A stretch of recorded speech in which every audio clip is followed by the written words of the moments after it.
1947 ભારતનું સ્વાતંત્ર્ય દિન 15મી ઓગસ્ટ અને પાકિસ્તાનનું સ્વાતંત્ર્ય દિન 14મી ઓગસ્ટ. 1947માં ભારત પાકિસ્તાનના ભાગલા થયા. આપણે સૌ જાણીએ છીએ એક અલગ પાકિસ્તાન, એક અલગ મુસ્લિમ દેશની માંગ કરી હતી. કોણે કરી હતી? મોહમ્મદ અલી જીન્નાએ. અને માંગ સફળ થઈ અને એક અલગ પાકિસ્તાન, એક અલગ દેશ તરીકે સ્થાપિત થયું 1947માં. પરંતુ આ તમામ પાછળ, તમામ વાતો પાછળ જીન્ના, મોહમ્મદ અલી જીન્ના, કે જેમણે પોતાની તબિયત કેટલી ખરાબ હતી અને તે ખરાબ તબિયતને બિલકુલ નજરઅંદાજ કરીને કઈ રીતે આ અલગ પાકિસ્તાનની સ્થાપના કરી, દ્રઢ સંકલ્પ તેમનો કેટલો હતો, અને જો જીન્ના ન હોત તો શું પાકિસ્તાન ઉદ્ભવ્યું હોત, એવો સવાલ પણ બિલકુલ અહીંયા થાય છે. આ તમામ વાતો કરીશું આજે અમારા રાજકીય સેગમેન્ટમાં. તો નમસ્કાર, હું છું નસરીન અને જેવી રીતે મેં પહેલા કહ્યું, મોહમ્મદ અલી જીન્ના, આપણે સૌએ આ નામ સાંભળ્યું છે. પાકિસ્તાનનો ઉદ્ભવ કરનાર, પાકિસ્તાન, અલગ મુસ્લિમ દેશની માંગ કરનાર એ નેતા મોહમ્મદ અલી જીન્ના, કે જેમની જીદ, જેમનો દ્રઢ સંકલ્પ હતો કે એક અલગ મુસ્લિમ દેશ એ સ્થાપીને જ રહેશે. પરંતુ શું આપને ખબર છે કે તેની પાછળ ખૂબ જ મોટી કહાની છે? મોટી કહાની, જી હા. એમનું જે સ્વાસ્થ્ય હતું, કેવું હતું, કેટલું નબળું હતું, અને કયા ચરણમાં, તેમના જીવનના કયા ચરણમાં તેઓએ આ સંકલ્પને પૂરો કર્યો.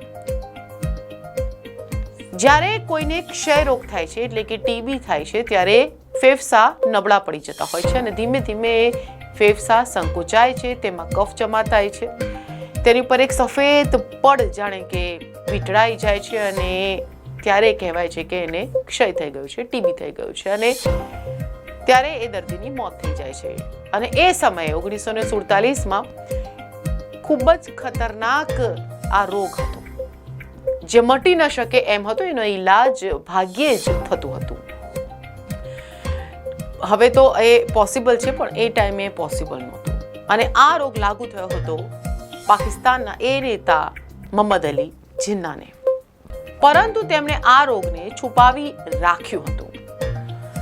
તેમના વર્તુળોમાં, તેમના મિત્ર વર્તુળોમાં અને રાજકીય વર્તુળોમાં એ સમયે કોઈને ભનક પણ લાગવા નહોતી દીધી કે તેમને ક્ષય રોગ છે, તેઓ ક્ષય રોગથી પીડાઈ રહ્યા છે, કે તેમની તબિયત નથી સારી રહેતી, કે તેમને ખબર હતી કે તેમની પાસે કેટલા વર્ષો છે જીવનના, તેમ છતાં તેમણે આ છુપાવી રાખ્યું હતું. કેમ તેમણે પોતાનું આ સ્વાસ્થ્યને લઈને આટલું મોટું જે રાજ કહેવાય, તેને રાજ જ રાખ્યું? કેમ ન બતાવ્યું? તેની પાછળ કારણ એ હતો કે જો રાજકીય વર્તુળોમાં ખબર પડી જાત કે જીન્ના પાસે હવે જીવવાનો ખૂબ જ ઓછો સમય બાકી રહ્યો છે, ત્યારે બની શકત કે બાકીના જે લોકો છે તેમની વ્યૂહરચના અલગ પાકિસ્તાનને લઈને બદલાઈ જાત અને પાકિસ્તાનનો ઉદ્ભવ જ ન થાત, પાકિસ્તાન પેદા જ ન થાત. અને આ ડર જીન્નાને હતો, એટલા માટે જ તેમણે આ વાત કોઈને કીધી નહોતી, સિવાય કે તેમના ડોક્ટરને, તેમના ખાસ ડોક્ટર. પિંગપોંગના દડા કરતા સહેજ મોટા અને ફેફસા પર પ્રસરેલા સફેદ ડાઘના ઝુમકા દર્શાવતા હતા કે ફેફસાને ધીમે ધીમે તે ખતમ કરી રહ્યા છે.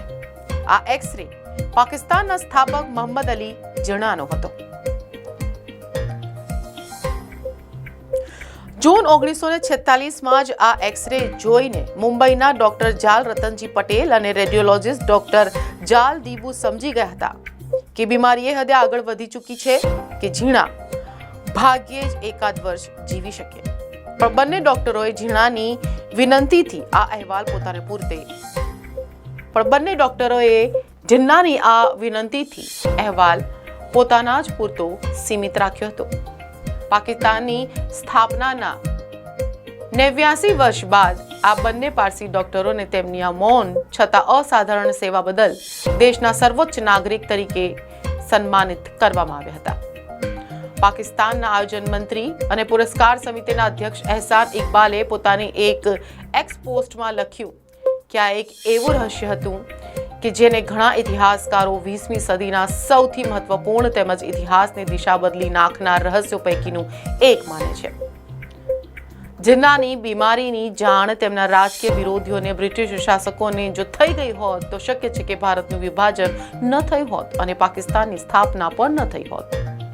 જિન્નાની ખતડતી જતી તબિયત અને તેમના શરીર પર પડી રહેલો અસહ્ય બોજ દુનિયાની નજરથી છુપાવવામાં રાખ્યો. 1938થી તેઓ સતત પોતાના ચેતાતંત્ર અને દેહ પર પડતા દબાવ અંગે ફરિયાદ તો કરતા હતા, પરંતુ જાહેરમાં નહીં. ત્યારબાદ તેઓ અવારનવાર બીમાર પડવા લાગ્યા હતા. તેમની બીમારીને ગુપ્ત રાખવામાં આવી હતી. 1945ના પહેલા 6 મહિનામાં પણ મોટાભાગનો સમય તેઓ બીમાર જ રહ્યા હતા.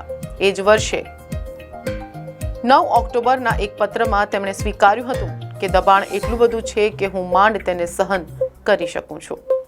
તો જેવી રીતે રિપોર્ટ્સ મળી રહ્યા છે, જીન્ના હંમેશા કહેતા કે હું થાકી ગયો છું, પણ એ એવું નહોતા કહેતા કે મારી તબિયત અંદરથી બહુ ખરાબ છે, કે હું ક્ષય રોગથી પીડાઈ રહ્યો છું.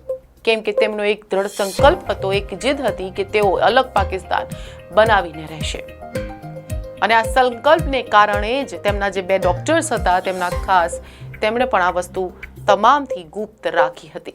1947માં અલગ પાકિસ્તાનની સ્થાપના તો થઈ ગઈ, પરંતુ ત્યાં સુધી જીન્નાની તબિયત ખૂબ જ લથડી ગઈ હતી.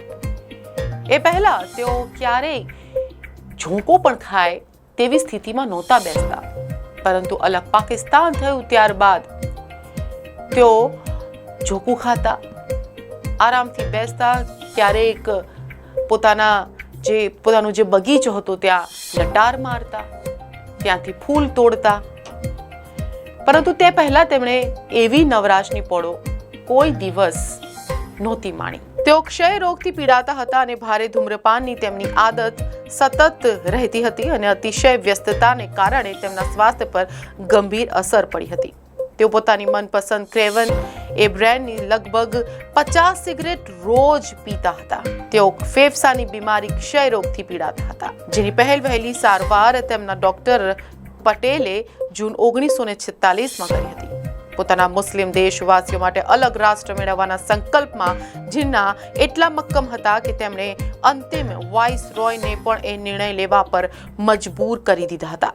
આખરે 11મી સપ્ટેમ્બર 1948ના રોજ ફેફસાના રોગ એટલે કે ટીબીને કારણે જીન્નાનું અવસાન થયું. તો હાલ આપણને એવો પ્રશ્ન થતો હોય છે ને કે હિન્દુસ્તાન પાકિસ્તાન, ભારત પાકિસ્તાન અલગ ન થયું હોત તો? એવો જ ડર જીન્નાને પણ હતો એ સમયે, કેમ કે એમને બીમારી હતી અને એમને ખબર હતી કે જો એ નહીં રહે તો પાકિસ્તાન અલગ ક્યારેય નહીં થાય. અને એમનું આ સ્વપ્ન હતું જે તેમણે સાકાર કર્યું પોતાની જીદ પર. આવા જ રસપ્રદ કિસ્સાઓ અને માહિતી આપ સમક્ષ પહોંચાડતી રહી. રાજકીયમાં રજા આપશો. નમસ્કાર.